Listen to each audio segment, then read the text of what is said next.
Hi everyone, I am here with Gita.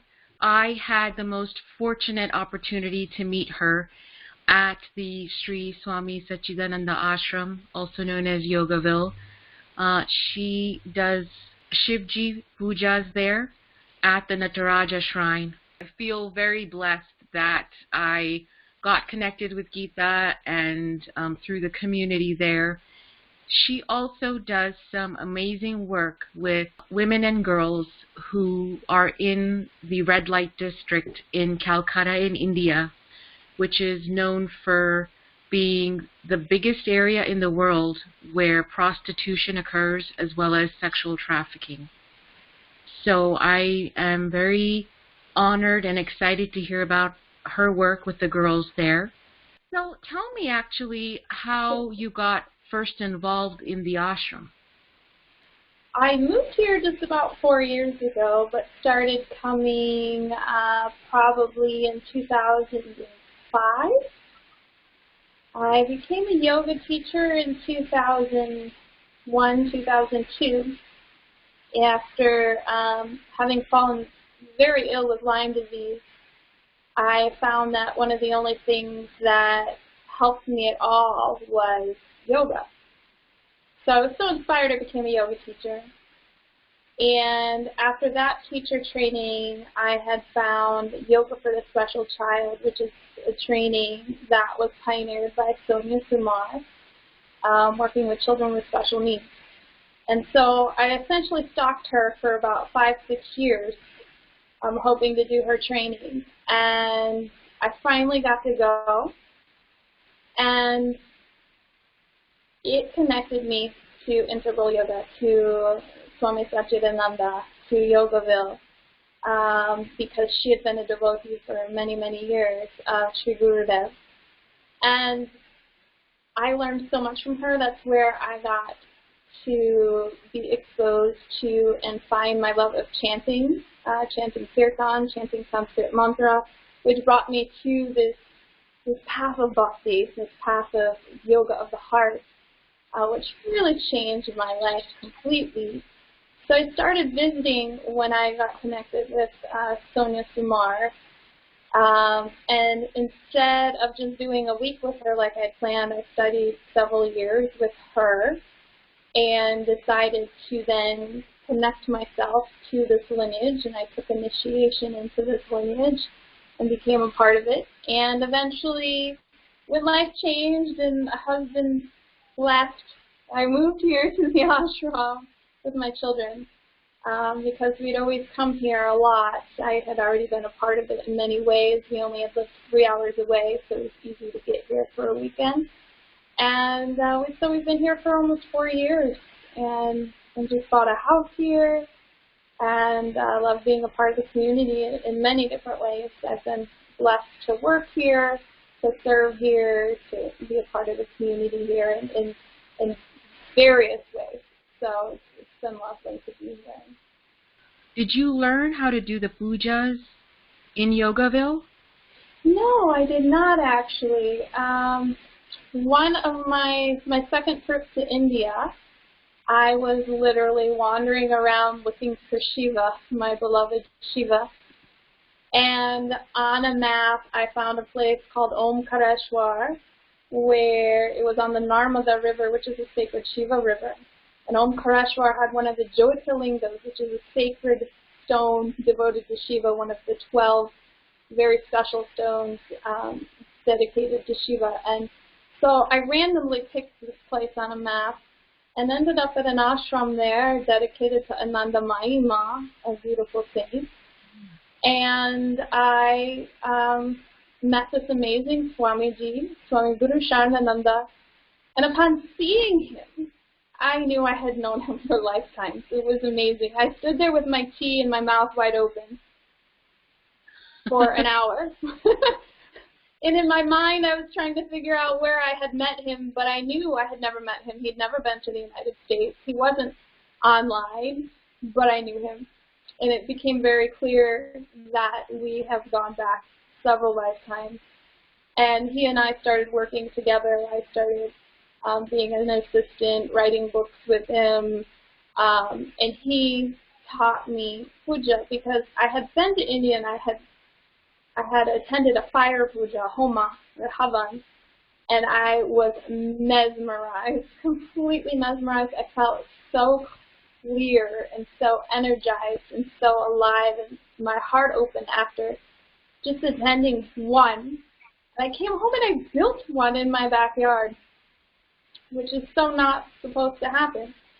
And when he took his first trip to the U.S., not long after that, on tour, he came to stay with me and teach it at my space, and he found the havan in my backyard. Wow. And so he taught me. He taught me to be essentially a Hindu priest, Wow. because I had also assisted him on many during the tour and had been learning just by attending several, and he taught me how to do it. So from then on, for 3 years, in my backyard every Saturday, I would perform this fire puja, this fire ceremony. Rain, snow, my water freezing in the middle of the ceremony, and it became a beautiful dedication and a beautiful practice. And so when I came here and I saw that there was a Pujari, a priest needed here in a very traditional Vedic way, because at this temple is a very Vedic, old style puja, I said, can I help you? Because the man who'd been taking care of it for 27 years had lost his voice. His back was going out. He couldn't lift the lingam, which is part of the ceremony. I said, I've been trained in puja. I've been doing puja for 3 years. Slightly different, but so much the same. So then I worked with him and eventually became the caretaker of the temple here at Yogaville. So I've been a Pujari for over 6 years now, which I'm not supposed to be. I'm a white woman, not, Brahmin born and all of that. But no, that doesn't matter. That doesn't matter. No, really. As long as you studied it, it doesn't matter. To me, if you follow the Vedic philosophy, the Hindu philosophy, you studied it, you are Hindu, your ethnicity doesn't matter. That's my belief. Yeah. And when the Indians come different from me, who grew up in this, just because of, that you're white. And I deal with that a lot with kirtan, with puja, and all this being careful. I'm not culturally appropriating. But then I get a lot of Indians that are so appreciative, and it's brought me to ease, because they see my heart and they see the pure intention, and they see me very much honoring the traditions in the way that they should be. And so I'm just glad that I can provide that in places where it seems like it's not offered. So it's a blessing. And I'm a big Shivji worshiper too. So I'm like extra excited when I've seen you perform the pujas. Yeah. And of course the shrine there is amazing. Mm-hmm. And it's so beautiful when it revolves around too, and Shivji can see all of the mountains in the distance. But it's a place that I think, if you can, people should definitely go and visit. I'm really curious to know how you got involved with girls in India. Yeah. In Calcutta. Yeah, my youngest daughter was about 2. And I've always been someone who's been very service-oriented. When I was a young child, under 10, I was already admiring Mother Teresa and Gandhi and Martin Luther King. I was an odd child because I didn't get that from my parents. It wasn't something in my home. It was just, bodhisattva or whatever, coming back to serve. And so when she was 2, I felt a yearning to serve more again. I wanted to do something bigger. And I had been talking to a lady about going to Haiti, because Haiti had the destruction down there, and she was taking yoga down there to the children. And I just happened to go onto a website called Off the Mat Into the World, led by Sean Korn, Hala, and Suzanne.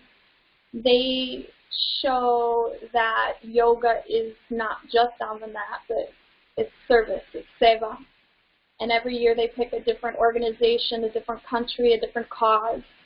And I had just watched a movie, The Women of Yoga, I believe it is, and they had been featured. And I had said, oh, that's amazing, the work they're doing. And I could never do that. So whenever I say the word never, the universe takes it as a challenge every single time. I've been very careful with that word. And I just happened to go over to their website, and I think it was that exact day they announced what they called their Save a Challenge for that year. And it was the girls in Kolkata. It was working with girls and women rescued from sex trafficking in India. And I'd always wanted to go to India. And I'd always wanted to go to India. And I knew the time would call when there was no forcing it. And funny enough, that year I had 3 opportunities to go to India. So I knew it was the time. And I had just been homeschooling homeschooled my girls. And just the week before, we were doing a book that had slavery in it. And one of the girls asked me, oh, well, we don't have slaves anymore, do we? And my initial reaction was like, no.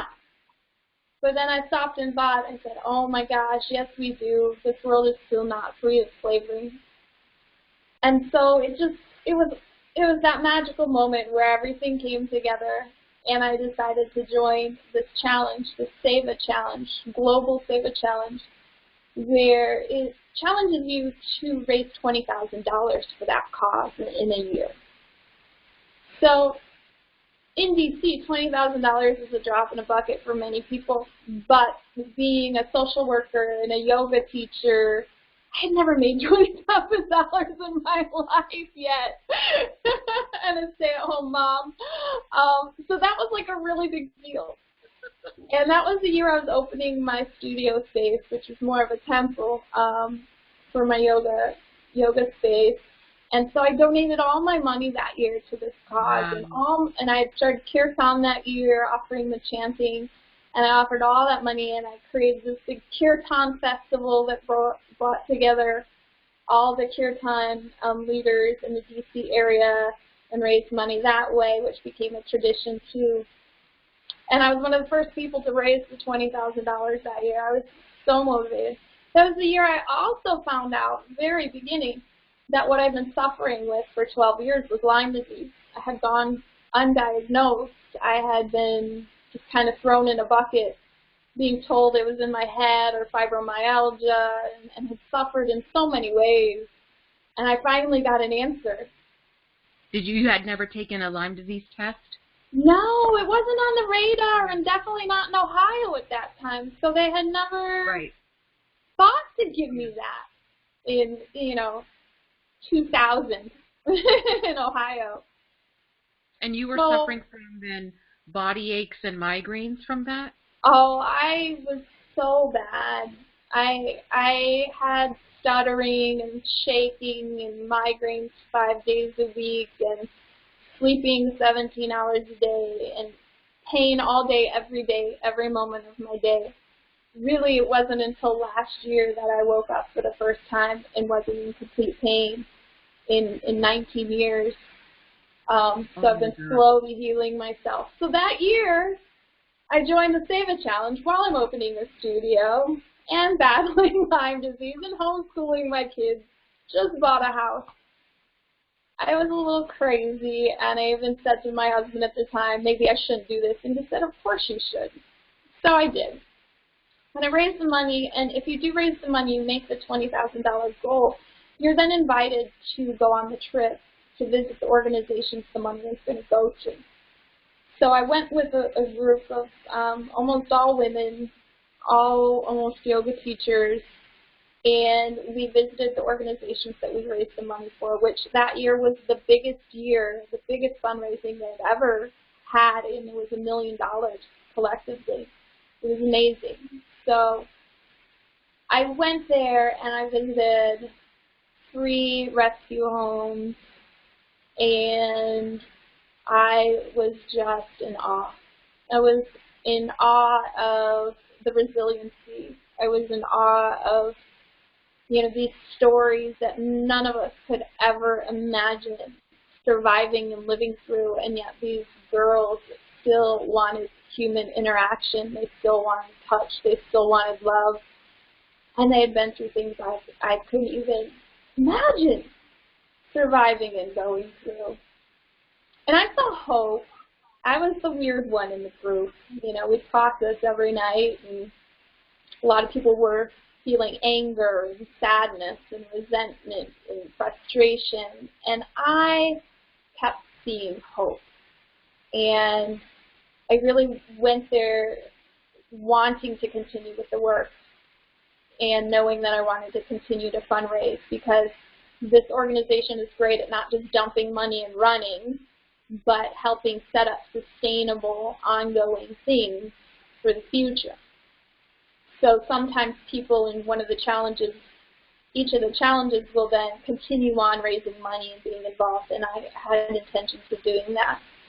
So at one of the rescue homes, an amazing, amazing woman named Aloka, 72 years old, little Indian lady with her British accent, her hair done in a bun, wearing her pearls and her beautiful saris. But she has done so much for hundreds and hundreds of women, and like me, grew up just really wanting to serve and help others. And we were kindred souls right away. And the group of us being yoga teachers, and we were visiting with her, two of her rescue homes. We were offering yoga every day. She saw how beneficial it was for the girls, and she knew because she'd been doing yoga her whole life. And she said, oh, I really, really wish these girls could have yoga like this all the time. I raised my hand. I said, how much does that cost? And she said a ridiculously cheap amount, I mean less than $5,000 a year. And I said, I will do that. I will commit to that. And so I did, and I went home and I started fundraising again and had another, kirtan festival. And since then, every kirtan that I've done, so every time I sing, my Sanskrit mantras, it's a call and response, kind of yoga song. Every single time that I sing in kirtan, that money always goes over to India. So I keep none of it. No gas money, no food money, nothing. Everything that goes into the basket always goes to that. And I have gone back and visited a few times and seen the girls and seen what they're, seen them grow and blossom. And it's just, and they remember you. It's so beautiful. And this organization, then, they basically set up like a program. What's the name of this organization? I work with a nonprofit in the U.S. that helps get the money there that set up this program to begin with, which is the Village Cooperative or the Village Experience, based out of Indianapolis. And she has worked to create these sustainable programs in several places around the world, including India and Africa. And so I work with Kelly Campbell there. And then we work with Aloka Mitra in India and her organization, Women's Link International. And she has several rescue homes. And then also after care programs. So in the red light district, not all the kids can be rescued, or the boys. There aren't necessarily homes for the boys. So to get them into safety, there's after school care programs where they'll go from school to this program where they'll get a snack, they'll get dinner, they'll get games, they'll get help with their homework. Some are even overnight. And then they go, back to school the next day. It keeps them out of the house because mom's working at night. Mm-hmm. Or it's in the area where many women are working, and to keep the children safe for as long as possible, they have these places to go. And some of the money I've raised has gone and helped bring the yoga program to 5 of those after-school care programs, too. Wow. Yeah. which I visited, and it's something to walk in the middle of Kolkata. It's dark in a red light district. I mean, I went straight into India. Well, how does it work with those people who are trafficked? Since they are under control, how do they escape, and then how do they get connected with the program? It is a huge effort to work with that had taken many years to put together collaboration with the police, with really a lot of the prostitutes themselves have worked together to help keep the kids out of the red light district. And also with organizations that actually go in and do the rescues. So there are oftentimes groups that will work with former children that were living or working in the red light district to know where the kids are hidden. Some of them are just offered up by moms so that they can stay safe, that their mom knows that they have a safe place and a brighter future. Depends on the home, depends on the area. I've worked with organizations that have both models. And then what happens is not only are they safe, they get an education. If they're younger, if they're a little bit older, they're given skills. So they're given skills so that they can then go out into the world when they get old enough and be able to support themselves with these skills, whether it be sewing or cooking or yoga teaching or block printing or jewelry making. There's a beautiful jewelry program associated with some of these programs. And that way these girls and these young women then go out there and they can take care of themselves. So, and they're always part of the family. They always stay part of the family. Aloka is going to keep an eye on them forever. So this organization, Village Cooperative, you said, based out of Indianapolis, the programs they have set up there in Calcutta, they are helping also with rescue efforts? They work with the organization in India. They work with the organization that helps. Yeah, right. So they brought a lot of money and support and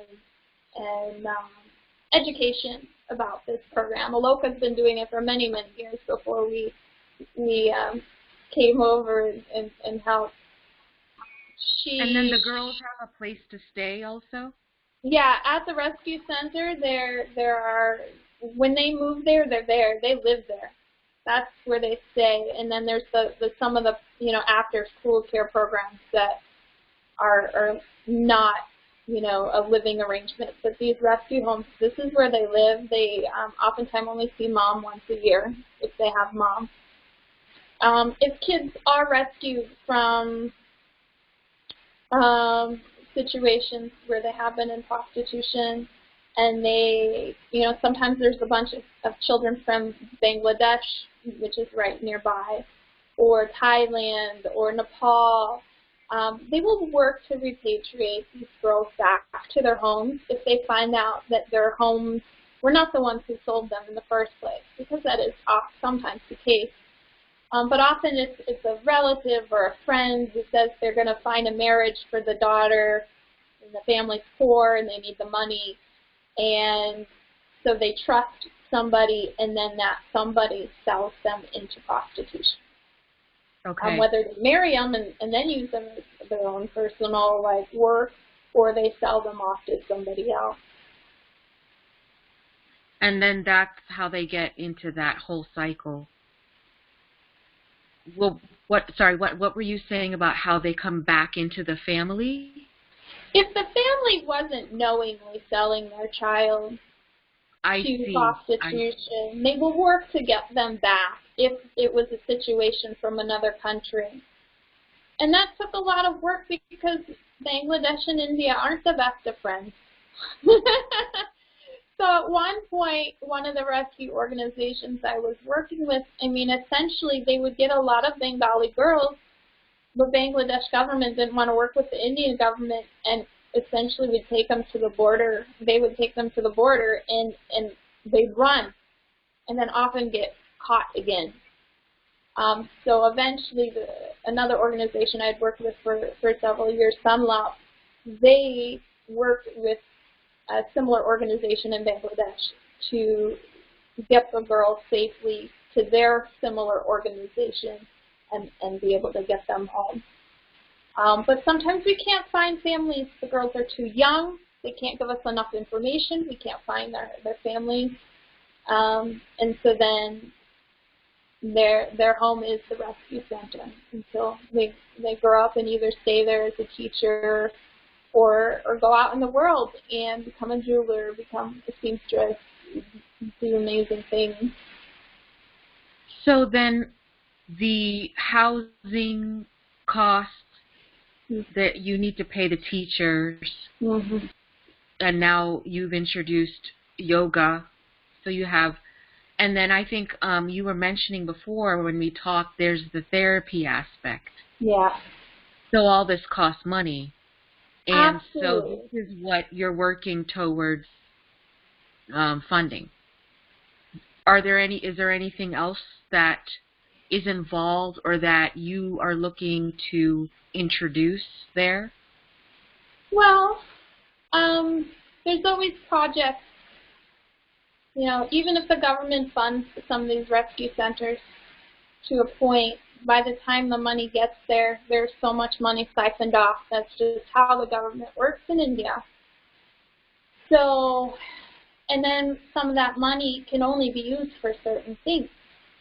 So, like, they can't use certain money for the internet or for the phone bill or for the electricity. But, like, how do you run a place without those things? So then they have to look for funding and raise funding other places. Aloka, the organization I'm working with at this point now, is a visionary. She always knows what's needed. She always has plans. Like a friend of mine helped build a second story so that there could be more beds because there wasn't enough room for all the girls. Helped rebuild a kitchen. 1 year, the money I'd already funded enough for the yoga program, so that's when they started they found such benefits that they took it into the aftercare program. 1 year, they had enough money, so we then funded for playground. These are kids. They want to play. You know, how important is it for them to have joy? So we helped build, a playground.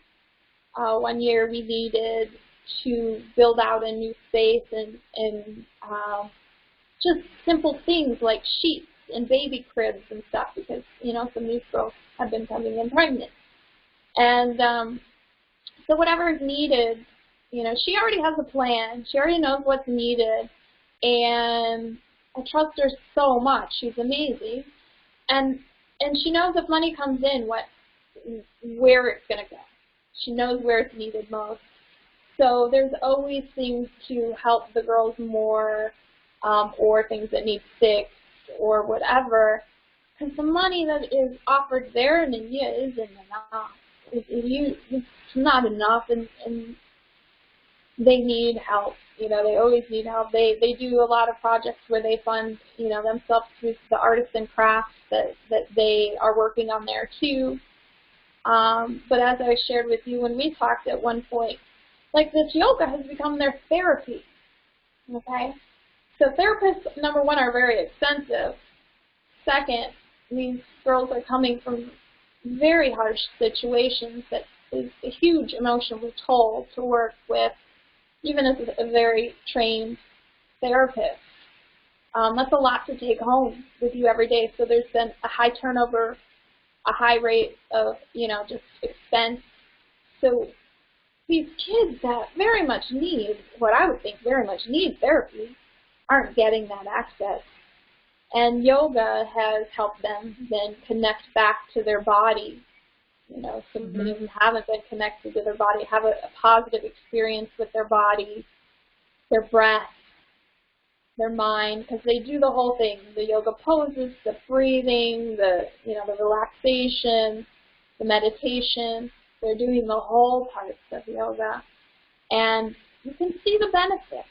I've been told over and over that, you know, they started with the older girls. They decided it was going so well for them. They started the younger girls, and everybody's taking yoga. You know, on the third year or whatever it was, we got yoga outfits for the girls because they were all doing yoga in dresses, you know, and feeling a little weird about that when you're doing shoulder stands and your feet are in the air, or down dog and your butt's in the air, and they're wearing dresses.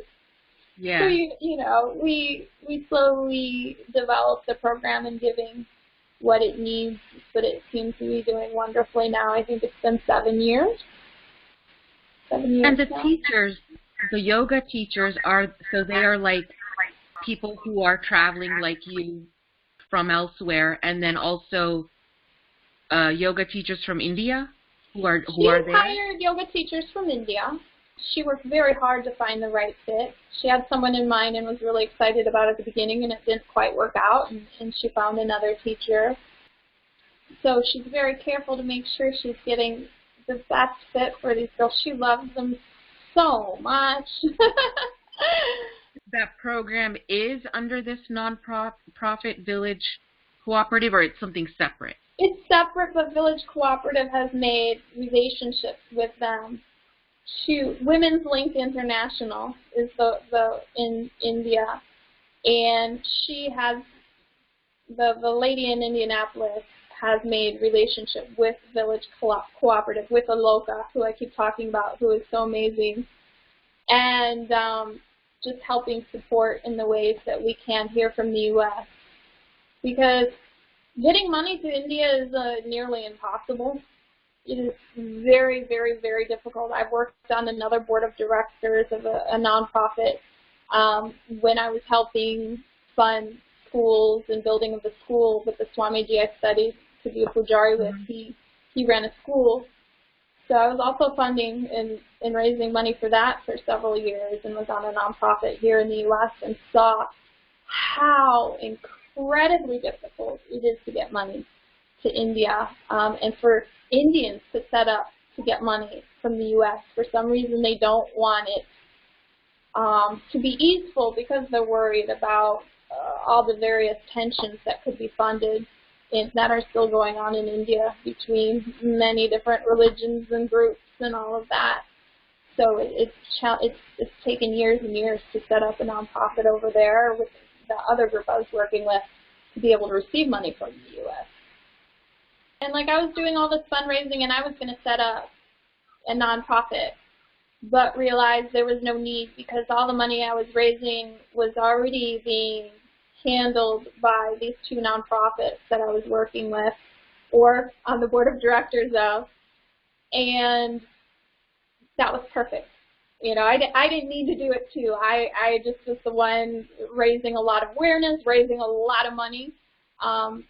I've raised over $100,000 just on my little lonesome, just being motivated in the morning to wake up and make a difference in the world. Goodness. Things cost a lot, but still in dollars. When you convert it to rupees, it is really helpful. It's a lot. So fun. Yeah. So what are the needs now? Of course, there's always the ongoing functioning of all of this, but are there certain current needs that are like very much need to be addressed right now? I know you had mentioned about therapy and the healing aspect since the girls have gone through traumatic experiences. So is trauma work a part of that? And I mean, that's what yoga is addressing now, and they've started some like martial arts too, which I think is great and empowering, and you know, really lets out some of that frustration, but focus and meditative. So, you know, seeing these little girls in pink dresses about 10 years old doing martial arts, it's just amazing.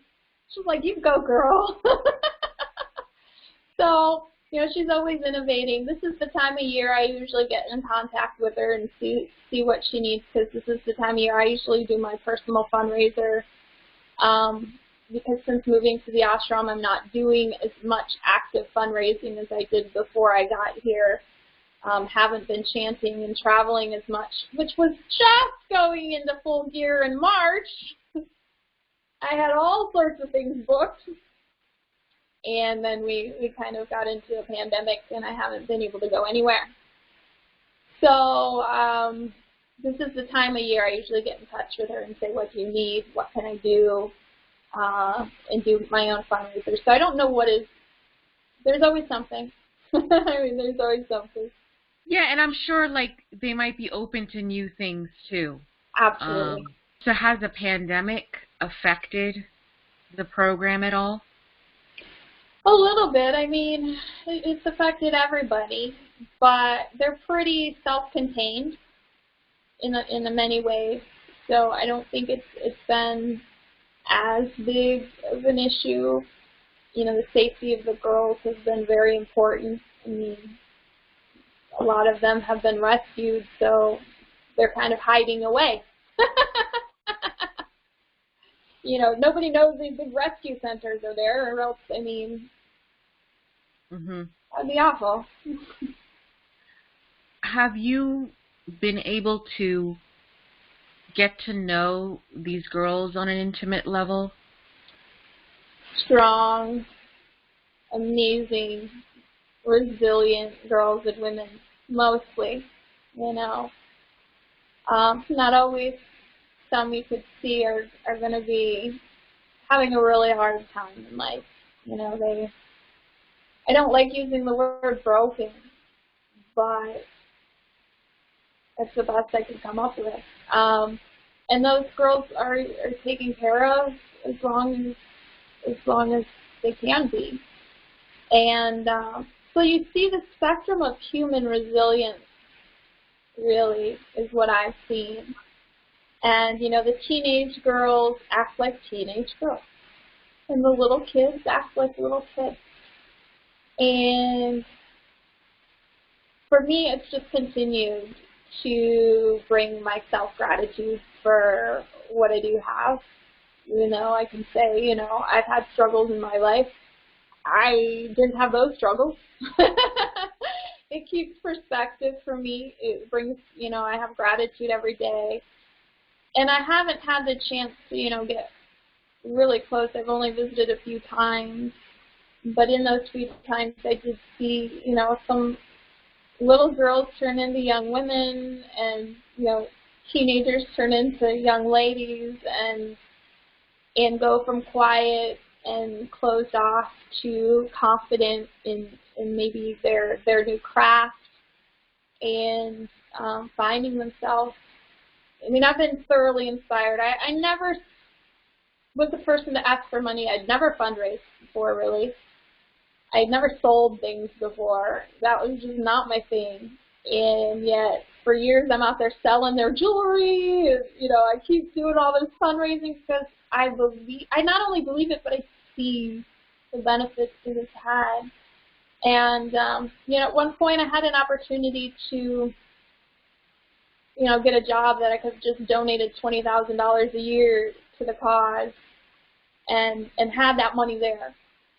But I didn't really want to do that because I felt like the education was important.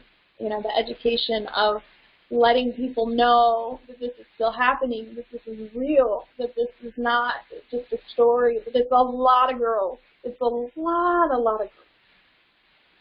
And my first trip, when I asked some of the girls at one of the rescue homes what they wanted me to do, what could I do when I went home? They didn't go home and say, oh, go raise money. You know, that's not their part of the thing.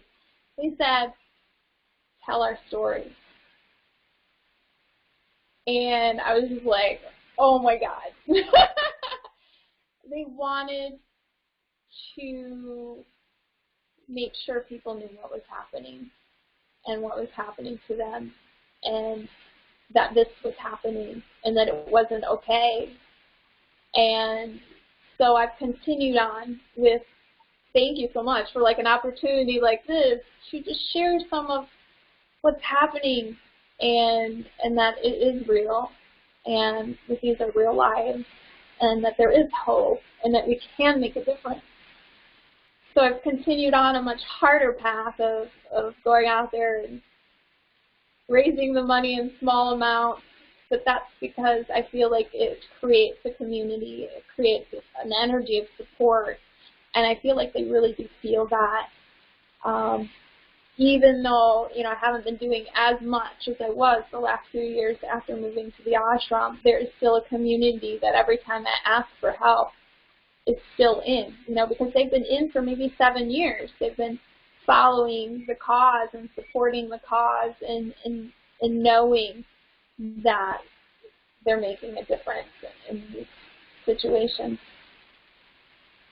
And this is so necessary because the younger girls and teenagers you're working with, they were born into it.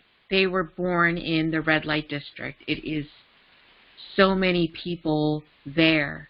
And there have been documentaries made also about, this area. This service that you're doing, it is absolutely necessary because they have no other avenue.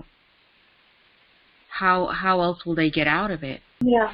And I'm sure the mothers, the adults have expressed their desires for their daughters to get out of this system. Amazing experience. And, I grew up without a lot of means, lower middle class at best. When I went, being a white American and showing up to spend time with these girls, that in itself was power that I hadn't experienced before. Because to them it meant the world. They had been thrown away by society. Sometimes their families have now discarded them because of what they've been through. They've been sold. They've been sold over and over again. And to have somebody, from, their viewpoint of the world, from America, come and pay attention to them, that meant something to them. And it just blew my mind because I'd never been in that position before. I'd never been in that position of just my presence and my attention meant that much to somebody. And that's why I made an effort to come back, because I wanted to make sure that I didn't just show up once and leave. It has been a few years since I've been, and I really do want to get back at this point. But for them, it meant they were acknowledged, they were seen, they were heard, that they meant something. And that was not my intention at all. I didn't know I had that power. I didn't have the money to make the trip. For 3 years, I had to fund my trip there and fundraise for it. So I didn't think of myself as any powerful position at all. So that was a really powerful moment for me. I just want to say thank you so much for letting me share about these amazing souls that have touched so many lives and they don't even know it. And we are in such a position of power and privilege living here in the United States. We have no clue. And it just means the world to me to be able to share that we can make a difference and that these lives are being changed and made better in so many ways. So thank you for that opportunity. Thank you for the amazing work that you're doing and for bringing awareness about this issue. If people are wanting to get involved or want more information, who should they contact? The Village Experience, I will definitely give you links to them and their work. Or anybody feel free to contact me. I'm very easy to get a hold of, sometimes a little slow to get back to, but I do love to continue with this work. So please reach out. Wonderful. Thank you. Namaste. Thank you, dear. Om Shanti. Om Shanti. Hi. So right now I'd like to share with you a chant. So this is an ancient Sanskrit mantra, chanted many, many years. It's a devotional singing that is usually done in call and response. So I'd be with a group of people and I would chant something in Sanskrit and then they would chant back to me. So it's a collective experience with dancing and singing and praising the divine in a joyful, heart-opened way, because my life is very dedicated to bhakti. So bhakti is the yoga of the heart. So that's including my pujas, so devotion and chanting of mantra and service, the seva, the work with the girls I was just talking about. And Anjali will share with you some links. I have a Patreon page like she does that does offer kirtan and puja and the mantras and meditations that help bring you peace and love and calm and space and pause into your life. And that helps sustain me so that I can then spend a lot of my other time doing this work, hopefully soon again more, with raising money for the girls in India. And I also have a YouTube page that will have some of this music and kirtan to it. And so if you'd like to connect with me, please feel free to reach out. And thank you for listening. I'll do a little song for you.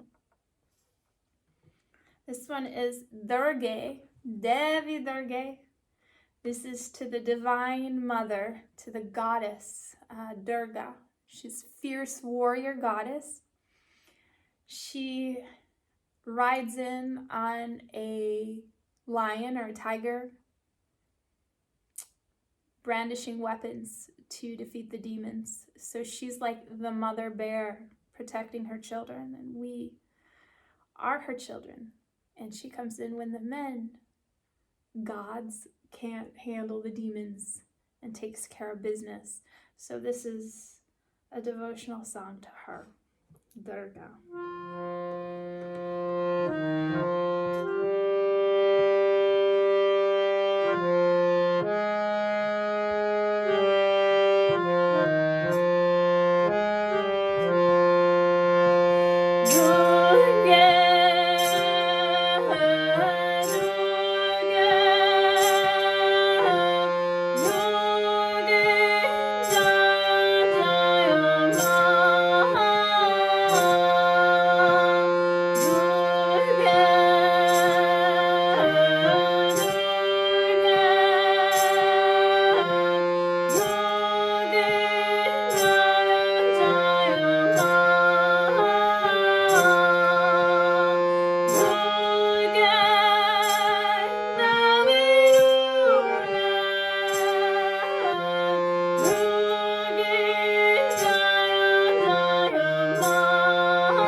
Shanti, Shanti, Shanti Om.